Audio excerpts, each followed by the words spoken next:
¿Qué tal? Bienvenidos a todos y a todos los que nos están viendo.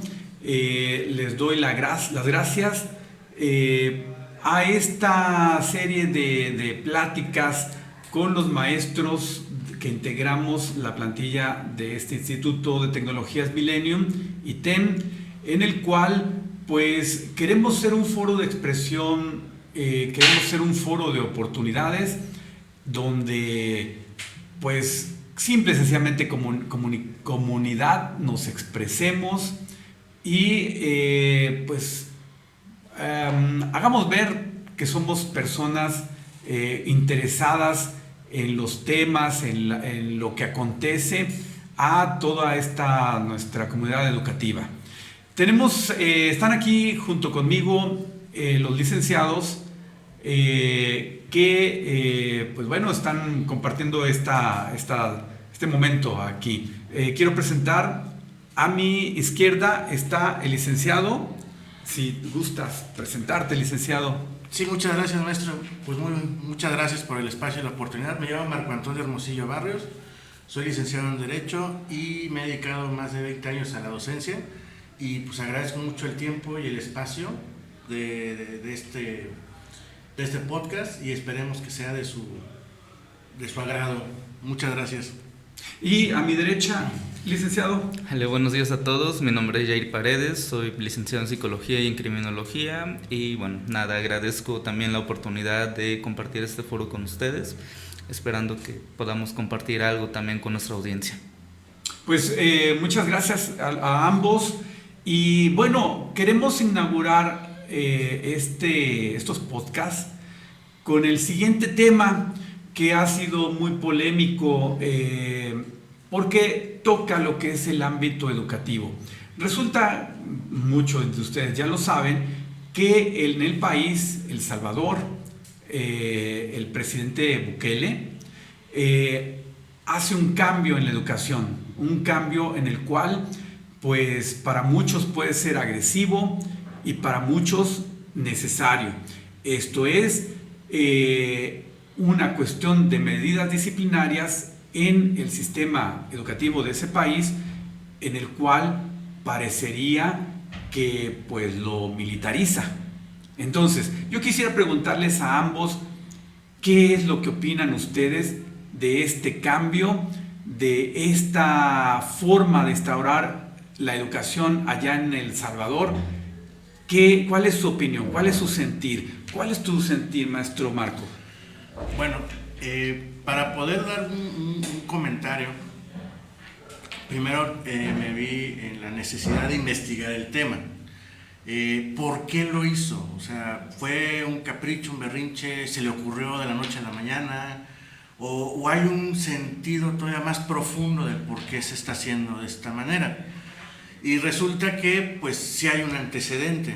De hecho, nosotros conocemos que ese país hizo un cambio de 180 grados, o sea, radical, en su sistema judicial y jurídico, en el que pues él se hace a un lado a lo que son los derechos humanos para instaurar un sistema judicial rígido, en el cual algunos dijeron exagerados, pero su intención era limpiar las calles de la delincuencia, que él decía que estaban secuestrados por la delincuencia. Resulta que, pues, ante críticas, presiones, tanto de la ONU como de la Comisión Interamericana, la Corte Interamericana, pues él logra su objetivo, que es limpiar las calles de El Salvador y pues salvaguardar, ¿no?, lo que es la seguridad de la población de El Salvador, que pues es algo muy, muy loable lo que en su momento hace. Y bueno, cuando le preguntan por qué este cambio tan radical, tan fuerte, tan duro, él manifiesta en una rueda de prensa que él, cuando era estudiante, en aquella época del 95-97, le tocó que migraran un cártel, un grupo delincuencial, Mara le llama a ellos, que era la Mara, de la raza, que llega y se instala en El Salvador, y pues todo el mundo pues alucinado, porque pues era gente que hablaba en inglés, era gente pues que pues ya sabemos que con sus tatuajes y pues llegando con un poder adquisitivo, empezó a jalar simpatía y empezó a buscar adeptos. Uno de los grupos que más fue afectado fue precisamente el grupo de estudiantes. Estamos hablando de estudiantes que estamos entre secundaria, prepa, ya no estoy muy seguro si manejan un bachiller o es una secundaria más larga, pero ellos fueron los que más afectados se vieron. Inclusive él comentaba, bueno, dicen que estamos militarizando, pero lo que estamos haciendo es instaurar disciplina, porque la militarización es lo que este grupo hacía con los estudiantes. Les daba armas, les enseñaba a usar armas, y lo más grave es que les enseñaba a delinquir. Entonces, viviendo y viendo esto, lo que se está buscando, dice él, es una estrategia que nos permita desde un inicio rescatar a los jóvenes. ¿Para qué? Para que esto que combatieron en este momento, que fue la delincuencia, no vuelva a crecer como si fuera un cáncer. ¿Por qué? Porque ya los que están adentro, pero ¿qué pasa si no hay un seguimiento a corto, mediano, largo plazo? Entonces él lo que busca es, con esta estrategia, implementar principios, valores y disciplina. ¿Para qué? Para crear buenos hombres y mujeres a futuro, y no tengan que preocuparse porque nuevamente pasa esto de la delincuencia. También es curioso que un niño le hace el comentario de que por qué él está metiendo tanta disciplina y tanto orden, y él comenta, pues yo soy una persona de 44 años, yo ya tuve mi etapa donde tuve mi formación, y en este momento yo tengo la oportunidad de decidir cómo vestir y cómo no. En este momento tú te encuentras en esta etapa de formación, pero llegará un momento en que cuando ya la tengas y tengas un criterio y una personalidad, también lo puedas hacer. Entonces, eso es como que el preámbulo de lo que es la aplicación del sistema educativo hasta donde yo he podido investigar. Bien. Gracias. Bueno, muchas gracias, licenciado Marco. Licenciado Alan, desde el punto de vista de la psicología, porque pues bueno, nos explicaba el licenciado desde un poco más dentro de su área, ¿tú cuál es tu sentir, cuál es tu percepción sobre esto? Es bastante complicado realmente hablar del tema del Salvador, ¿no? En general son temas bastante polémicos, divide mucho a su población de está bien lo que está haciendo, no está bien lo que está haciendo. Y normalmente se encuentra uno de estos comentarios de no, pues es que esto debería pasar en México, esto debería pasar en toda Latinoamérica, ¿no? Para combatir que a los cárteles, para combatir a los grupos delincuenciales menores incluso. Y como que de momento, y mucha gente a veces nos dejamos llevar como por este fanatismo a veces, ¿no? De, bueno, es que los derechos humanos están por algo, ¿no? O sea, se les olvida a veces que viene todo este contexto de las 2 guerras mundiales, de los experimentos que se hicieron en su momento. Y esto nos lleva como a brincárnoslos y decir, ¿sabes qué?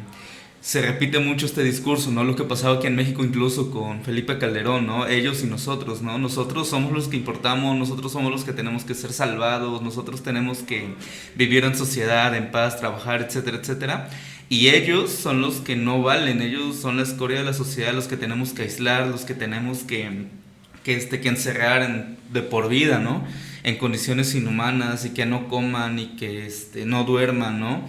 Entonces, de alguna manera es como replicar un poco esto que ya pasó en nuestro país. Y si bien sí ha logrado una disminución muy drástica de la incidencia delictiva en El Salvador Bukele, pues no quita de lado esto, ¿no? Que se están privando varios derechos, justamente en este corte de derechos humanos. Y de alguna manera es lo que está también pasando con los niños, con las infancias, las adolescencias, de poner a una persona militar al cargo de su Secretaría de Educación o su Ministerio de Educación, una persona que no tiene necesariamente esa formación como aquí el compañero, ¿no? En educación, en pedagogía, y que claramente va a replicar no sé, esta estructura militar en las escuelas, ¿no? Y hay que recordar algo, es que las instituciones existen por algo, tienen su propio sentido, ¿no? Las instituciones militares, su propósito es defender a la nación y obedecer órdenes. Ese es el propósito de un ejército, ¿no? Y el propósito de la educación no es necesariamente ese, es precisamente formar a ciudadanos, a niños, niñas, hombres, mujeres, en un sentido de, obviamente, nacionalista, si lo queremos ver así, ¿no? De cuál es la historia de nuestra nación, cuál es el propósito de vivir aquí en este lugar, ¿no? Obviamente los conocimientos más de corte académico, español, matemáticas, historia, ciencias, etcétera. Y su propósito realmente es ese. Y hay algo que también se está pasando de largo, que es que el propósito de la primera educación, lo que aquí en México sería el preescolar y los primeros años de primaria, sí es el académico, pero es más importante el social, ¿no? Es cuando salimos de nuestro primer núcleo, que son la familia, papá, mamá, tíos, abuelos, y nos insertamos a un grupo de iguales, donde hay otros niños, donde aprendemos a jugar, cantar, bailar, reír, todo lo que hacen los niños, ¿no? Obviamente con la instrucción de un maestro, de una figura de autoridad que ya no es la familia, ¿no? Como también son los directivos, ¿no? Donde encontramos como que otros personajes también, ¿no? Que si el de la limpieza, que la persona que vende alimentos, ¿no? Que el apoyo administrativo, etcétera, etcétera. Y empezamos a conocer el mundo, ¿no? Y hay algo que rescataba mucho también el maestro, ¿no? Que dice, ¿por qué tenemos que esperar a formar la identidad ya cuando tenemos esa oportunidad de decidir si nos dejamos el pelo largo, si nos hacemos tatuajes, si nos hacemos perforaciones?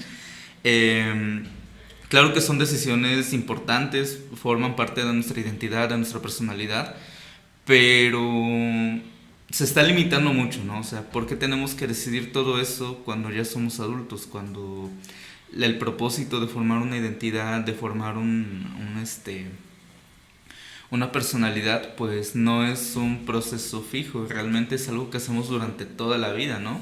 Y las personas que somos ahora en nuestros 20s no somos los mismos que fuimos en nuestra infancia, en nuestra adolescencia, ¿no?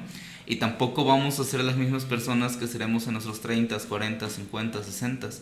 Claro que todo esto se va modificando, hay rasgos que permanecen, otros que no tanto, pero sí limita mucho este tipo de regímenes a pues esta formación de la identidad, ¿no? Y fomenta de alguna manera también esta rebeldía, ¿no? Ahí decía por ahí un artículo que estaba leyendo justo para ese podcast, que dice, realmente el peligro de esto es que los chicos se alejen de la escuela, porque si tú sales de tu núcleo familiar donde bien o mal tienes cierta libertad o cierta identidad incluso, y tú entras a un entorno donde te dicen cómo vestir, cómo cortarte el cabello, cómo saludar incluso, ¿no? O sea, que controlan cada una de tus acciones, aparte de este conocimiento, y limitan la socialización, que también es el propósito de la escuela. Entonces, ¿a quién le van a dar ganas de ir a ese tipo de lugares, no? Y si vas, tal vez obligado porque tus papás lo ven como algo bueno, ¿no? Uh-huh. Y dicen, no, pues que tienes que aprender los valores, disciplina, y es que no te quiero de ocioso, y no sé. Entonces, realmente el peligro era ese, se van a alejar de la escuela, e incluso crece la economía informal, que es lo que decía ese artículo, ¿no? Uh-huh. Entonces, bueno, hay bastante para hacer crítica de este nuevo modelo educativo. Perfecto. Pero entonces, a ver, les lanzo la pregunta a los dos, a ambos.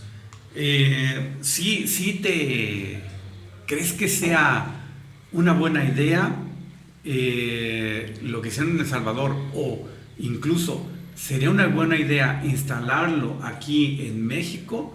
¿Se puede? ¿No se puede? ¿Cuál es tu opinión? Bueno, hacer un copy-paste tal cual como se hizo allá, no lo veo viable. Primera, porque estamos hablando de distintos escenarios. En estos escenarios, México sí está de acorde, él pertenece al grupo de la ONU de los derechos de la infancia, de niños y niñas, mujeres jóvenes, o sea, está muy, muy metido en la parte de derechos humanos. No se puede hacer un copy-paste, primera, porque en este momento estaríamos vulnerando derechos humanos. Se podría, sí, una reforma constitucional en donde se manifieste que México también queda fuera de estos derechos humanos. A mí lo que me gustaría es, ok, no vamos a ver las cosas negras o blancos o satanizar o endiosar a esta figura, sino pues, vamos a analizarlo y vamos a sacar qué será lo bueno y qué será lo malo. Desde el punto de vista psicológico, nosotros sabemos que un cerebro se termina de desarrollar y madurar más o menos, hombres, mujeres creo que son 18, 19 años y hombres entre los 21, creo por ahí. Entonces, yo sí creo que sí necesitamos en su momento en esa parte una guía.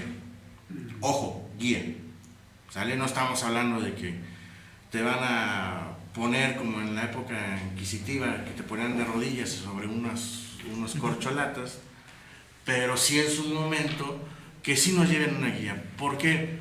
Porque también tenemos que recordar que en ese libre desarrollo de personalidad nos vemos influenciados.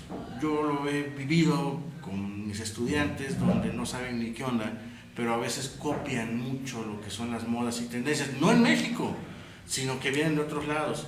Entonces yo creo que sí es necesario que tengamos una guía, no militarizarlo obviamente, pero sí recuperar algo muy importante que son los principios y valores, que estamos como sociedad decayendo demasiado, y que algo que también me preocupa es que estamos vulnerando el derecho de la mayoría o el bien común por salvaguardar los derechos de unos pocos.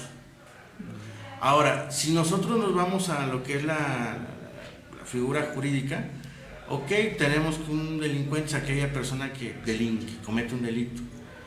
Pero también hago la pregunta, si esta persona en su momento privó de la vida a alguien, afectó a alguien, lastimó a alguien de manera directa a la víctima y de manera indirecta a los familiares de la víctima, y sobre todo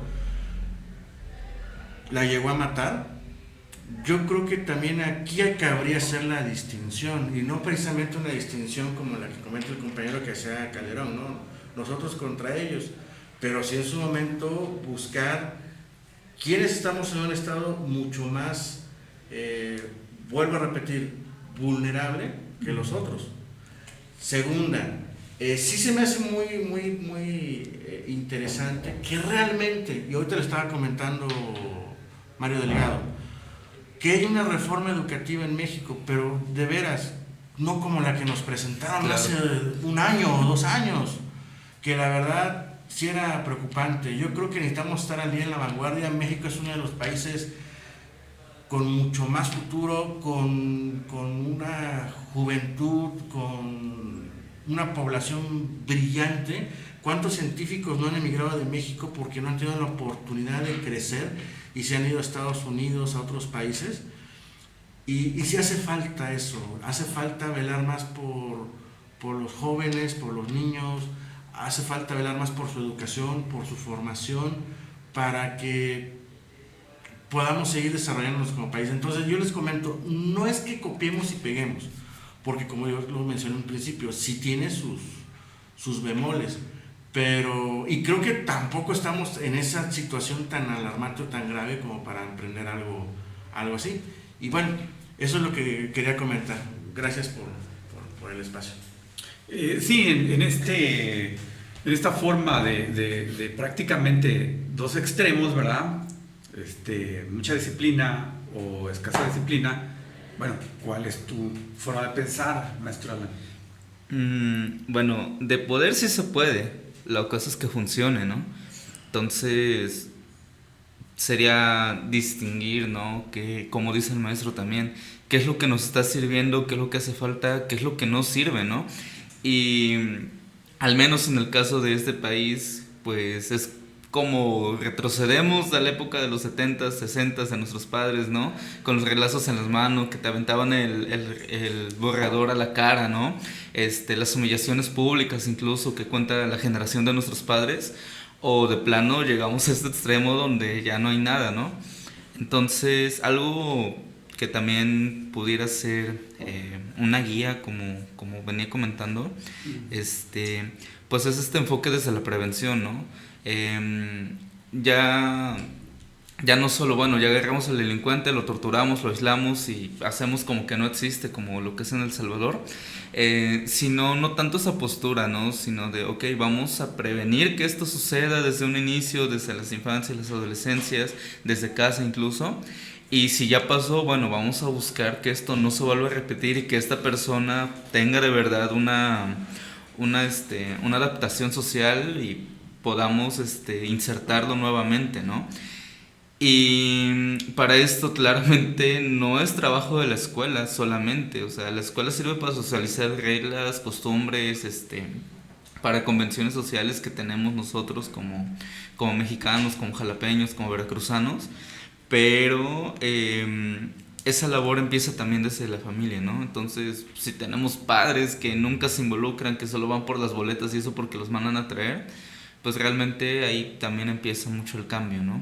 Cómo tenemos padres más presentes en la educación de sus hijos, en esta asimilación de normas, de reglas, de valores, y cómo logramos ese equilibrio también entre el libre desarrollo de la personalidad, ¿no? Que justo es también un derecho humano, algo que está también en nuestra Constitución, ¿no? El reto, más que copiar y pegar o replicar o retroceder o cualquier otro adjetivo que podamos dar, pues es justo, ¿no? Cómo logramos ese equilibrio entre el libre desarrollo de la personalidad y esta socialización. Entonces, creo que hay mucha tela para cortar para poder dialogar de esto, para poder hacer propuestas, para que también los compañeros maestros, pedagogos, pues hablen, ¿no? Tengan un espacio para decir desde su perspectiva y su experiencia qué es lo que nos hace falta. Y expresarlo, vamos, como comunidad educativa, pues expresarlo y no esperarnos a que simplemente nos lo instauren, ¿verdad? Que nos pidan opiniones, ¿no? Antes de concluir, yo quisiera leerles unas respuestas que hacen algunas personas con respecto a esto, ¿no? Dice una persona, dice, excelente, ojalá se instaure. Así era antiguamente, al colegio había que ir limpio, bien presentado, saludar, zapatos bien lustrados, cabello corto y limpio. Otra persona dice, en los 60s aquí en México así era, uniforme limpio, corte de cabello, disciplina, clases de civismo, respeto a los maestros. Otra persona dice, disciplina y respeto, se hace eso, perfecto. En fin, a lo mejor puedo seguir leyendo y la mayoría de las personas como que dicen, perfecto, sí, bienvenido, nos hace falta, ¿verdad? Y te puedo casi asegurar que las personas que hacen sus comentarios son personas que tienen promedio más o menos nuestra edad, como de los 40 y algo a los 50, 60, porque es lo que ellos vivieron y ven el reflejo que está sucediendo. No creo que haya gente joven, porque la gente joven se espanta de este tipo de situaciones. Ahora, ellos están manifestando algo muy curioso y a mí se me hace correcto. Yo tengo una formación profesional en la cual me decían la imagen. Entonces, siempre cabello corto, afeítate, zapatitos de vestir, pantalón de vestir. ¿Por qué? Porque tú vendes esa imagen.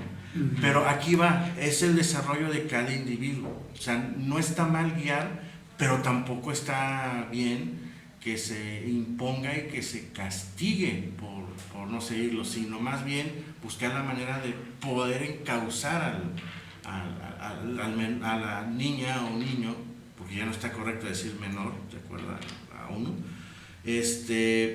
y poder tener una generación pues distinta a lo que estamos viviendo y que pues como bien lo dices, va a haber gente que está a favor. Te puedo apostar que la gente de promedio de la edad del maestro Alan, de 30 para abajo, van a decir, es el anticristo, llegó y nos quiere lavar el cabello, es un Hitler, van a comentarlo, ¿no? Pero ya yo creo que es dependiendo también de lo que vivimos y la experiencia que nosotros tenemos de ese tipo de formación, y hemos visto cómo tristemente se ha ido detrimentando, se ha ido perdiendo muchos principios, como el de saludar a tu maestro. ¿Por qué lo toman como una ofensa el que tú llegues y saludes a tu maestro en la entrada? Ya le estás violentando su derecho de desarrollo de personalidad. La educación no pica, la educación no mata. Pero bueno, me llama mucho la atención los comentarios, es lo que quería en su momento mencionar. Bien, para terminar, para concluir, maestro Alan, ¿cuál sería tu conclusión de esto? ¿Qué podrías tú, a manera de resumen, expresar? Uy. Pues creo que reitero lo que dije al inicio, es bastante complicado hablar del tema, sobre todo, al menos en la parte de psicología, de la parte de la conducta, ¿no? Cómo somos tan complejos que justo, ¿no? Tendemos a satanizar o a romantizar incluso varios cambios, ¿no? Como decía aquí el maestro, tal vez la generación de ustedes pues romantiza mucho esta disciplina y todo lo que había en el sistema educativo antes, pero pues también queda la pregunta, ¿no? ¿Qué tanto la sufrieron entonces en su momento, ¿no? O sea, realmente eran alumnos ejemplares, eran personas súper bien portadas, ¿no? Pues como una duda al aire. Y pues nada, la conclusión pues va justo de esto, ¿no? Y realmente, ¿cuántos somos los actores? O sea, dígase padres, tíos, abuelos, primos, cuidadores en general, ¿no? Maestros, intendentes, personal administrativo, ¿no? Psicólogos cuando se nos llama, ¿no? Que intervenimos realmente en lo que es la educación, ¿no? Y insisto mucho en esto, no solo la educación académica o la formación en valores, sino también esta socialización, ¿no? Cómo aprendemos a convivir, a percibir al otro, cómo hacemos comunidad, cómo formamos una sociedad, qué tipo de sociedad estamos formando, ¿no? Cómo interactuamos, hacemos amigos, tenemos nuestras primeras parejas incluso, que sí, me pueden decir, no, ese no es el objetivo de la educación, o sea, no es el propósito de ir a la escuela. Claro que no, pero pasa. Y no podemos, y por el hecho de que pase no lo podemos ignorar tampoco. Entonces, yo sinceramente no apuesto por una militarización, dígase por cosas de la edad o cualquier cosa, pero pues mi punto es ese, ¿no? Y realmente sí tenemos que lograr ese equilibrio entre esta libertad de expresión, de identidad, de formación, quitar muchos prejuicios incluso, ¿no? Los que tenemos el pelo largo no somos hippies apestosos necesariamente, pero cómo esos prejuicios también nos influencian tanto que pues, se suma el reto, ¿no? Cómo salimos de estas ideas muy arraigadas y también involucramos a todos los actores que sean necesarios para que de verdad nos interese la educación, la inserción social, incluso antes de que pase algo negativo, una cuestión delictiva. Y bueno, cómo también vamos a formar una nueva sociedad a partir de todo esto, ¿no? Bien, perfecto, maestro Alan. Y bueno, cerrando, maestro Marco, ¿cómo concluirías este tema? Si nos surge una reforma educativa. Una reforma educativa que sea nuevamente científica, una reforma educativa que sea realmente que alimente la curiosidad, que alimente al estudiante, que le guste estudiar. Algo muy importante, y eso sí lo comento, que le guste ir a la escuela, porque a veces la escuela es una obligación y no es un gusto, algo que comentó el maestro muy cierto.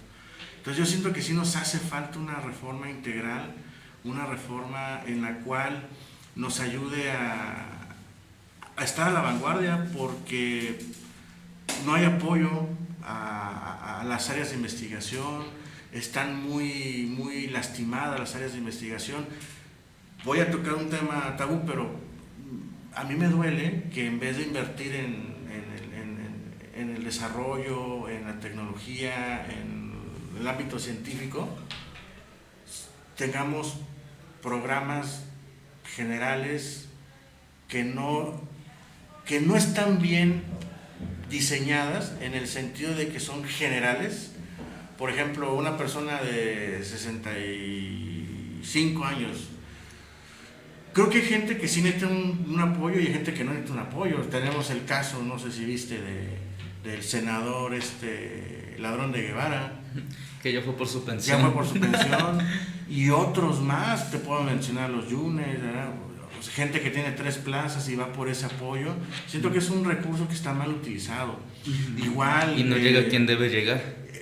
Ahorita ya no hay un ordenamiento, por ejemplo. Sí está chido, qué bueno que le den becas a los niños, pero pues hagan un estudio y que sea gente que lo vaya a ocupar. ¿Saben qué? Me he dado cuenta que mucho, y no es desde ahorita, tiene más de 10 años que lo he visto, que agarran el dinero de las becas para comprarse celulares, para irse a pachanguear, para ir a hacer otras cosas, y no realmente como para un desarrollo. Entonces, siento que los programas sociales están bien, pero sí se deberían en su momento de implementar de una manera mucho más precisa, de manera quirúrgica, y apoyar más a lo que es la educación, lo que es más el desarrollo científico y tecnológico, que es donde México está gritando por ayuda.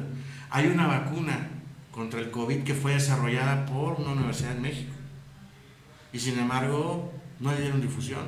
El gobierno fue mejor a Cuba a traer doctores cubanos, medicamentos cubanos, pagándoles una millonada en vez de apoyar al talento que existe en México. ¿Por qué? Porque no creen en el producto mexicano, que es un producto pensante y un producto que es capaz de competir con el resto de los países. Entonces sí necesitamos una reforma, no una militarización, por supuesto que no, pero sí necesitamos reforzar aquello en donde estamos fallando y soltar un poco en donde estamos apretando de más. Pero ahí es donde se necesita que haya un conglomerado de especialistas que en su momento den su opinión, pero que no se vayan por una tendencia, como él decía, no nos vayamos por gente que adora un movimiento y lo ven como una religión y todo lo que hacen está muy bien, sino realmente una crítica social, académica, económica, porque al final de cuentas todos estamos en el mismo país, todos somos mexicanos y creo que todos nos merecemos tener mejores oportunidades y tener una mejor calidad de desarrollo tanto para nosotros como para nuestros hijos, para nuestros nietos en un futuro. Esa es mi conclusión. Perdón por dilatar. No, pues muchas gracias a ambos, muchas gracias. Muchas gracias a quienes nos escucharon, nos están viendo y pues bueno, vamos a seguir con este tipo de podcast. Ojalá se nos vayan integrando más personas y pues también que si nos hacen llegar sus dudas, sus comentarios, pues se los agradecemos mucho. Pues nuevamente les reitero, pues este es su foro de expresión que tenemos aquí dentro del Instituto ITEM y no me resta otra más que darle las gracias y nos vemos en la siguiente. Gracias.